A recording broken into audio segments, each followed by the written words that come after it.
அண்மை செய்தி. பாஜக மூத்த தலைவர் அத்வானியை நேரில் சந்தித்து நரேந்திர மோடி ஆசி பெற்றார். என்டிஏ நாடாளுமன்ற குழு தலைவராக தேர்வு செய்யப்பட்ட பின் அத்வானியுடன் இந்த சந்திப்பானது நிகழ்ந்திருக்கிறது. டெல்லியில் உள்ள அவரது இல்லத்தில் அத்வானிக்கு பூங்கொத்து கொடுத்து நரேந்திர மோடி வாழ்த்து பெற்றார்.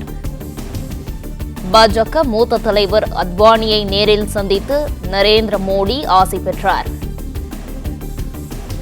என்டிஏ நாடாளுமன்ற குழு தலைவராக தேர்வு செய்யப்பட்ட பின் அத்வானியுடன் சந்திப்பு மேற்கொண்டார். டெல்லியில் உள்ள அவரது இல்லத்தில் அத்வானிக்கு பூங்கொத்து கொடுத்து மோடி வாழ்த்து பெற்றார்.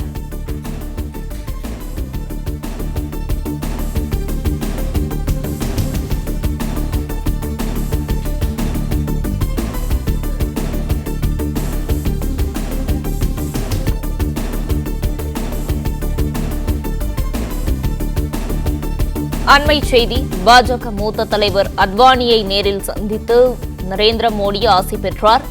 என்டிஏ நாடாளுமன்ற குழு தலைவராக தேர்வு செய்யப்பட்ட பின் அத்வானியுடன் இந்த சந்திப்பானது நிகழ்ந்திருக்கிறது. இதுகுறித்த கூடுதல் விவரங்களை நிர்வாக ஆசிரியர் மகாலிங்கம் வழங்க கேட்கலாம். வணக்கம் மகாலிங்கம் சார், இது குறித்த கூடுதல் விவரங்களை பதிவு பண்ணலாம். பாஜகவின் மூத்த தலைவர்களில் ஒருவரான அத்வானியை நேரில் சந்தித்து பிரதமர் மோடி தற்பொழுது ஆசி பெற்றிருக்கிறார். அந்த காட்சிகளை பார்த்துக் கொண்டிருக்கிறோம். டெல்லியில் உள்ள அவரது இல்லத்திற்கு நேரில் சென்று பூங்கொத்து கொடுத்து அவர் வாழ்த்து பெற்றிருக்கிறார். அந்த காட்சியை நாம் பார்க்கிறோம். மூத்த தலைவர்களில் ஒருவரான முரளி மனோகர் ஜோஷியும் பிரதமர் மோடி நேரில் சென்று வாழ்த்து ஏற்கனவே பெற்றிருந்தார். இந்த சூழ்நிலையில் தற்பொழுது அத்வானியிடமும் அவர் வாழ்த்து பெற்றிருக்கிறார்.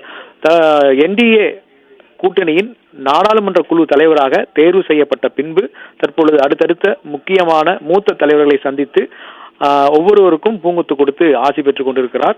இன்னும் சற்று நேரத்தில், அதாவது இன்று மாலை 6 மணிக்குள் அவர் குடியரசுத் தலைவரை சந்திக்க இருக்கிறார் என்ற தகவலும் தற்பொழுது வெளியாகியிருக்கிறது. ஏனென்றால் இன்று பழைய நாடாளுமன்றத்தினுடைய மைய மண்டபத்தில் என்டிஏ கூட்டணியினுடைய எம்பிக்கள் கூட்டம் நடைபெற்றது.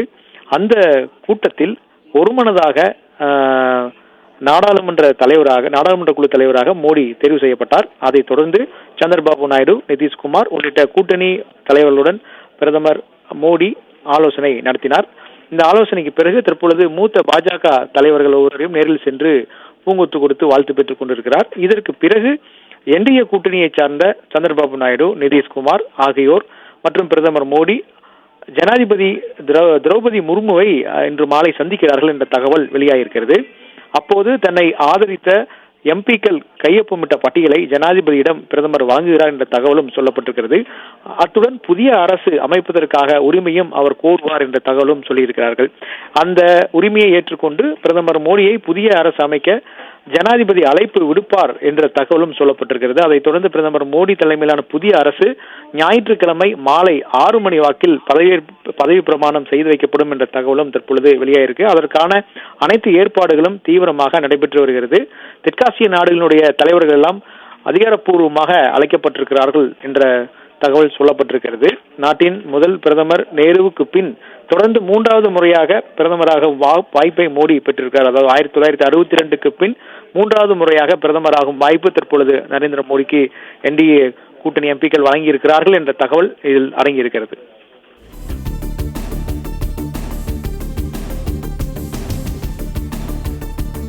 தகவல்களுக்கு நன்றி மகாலிங்கம் சார்.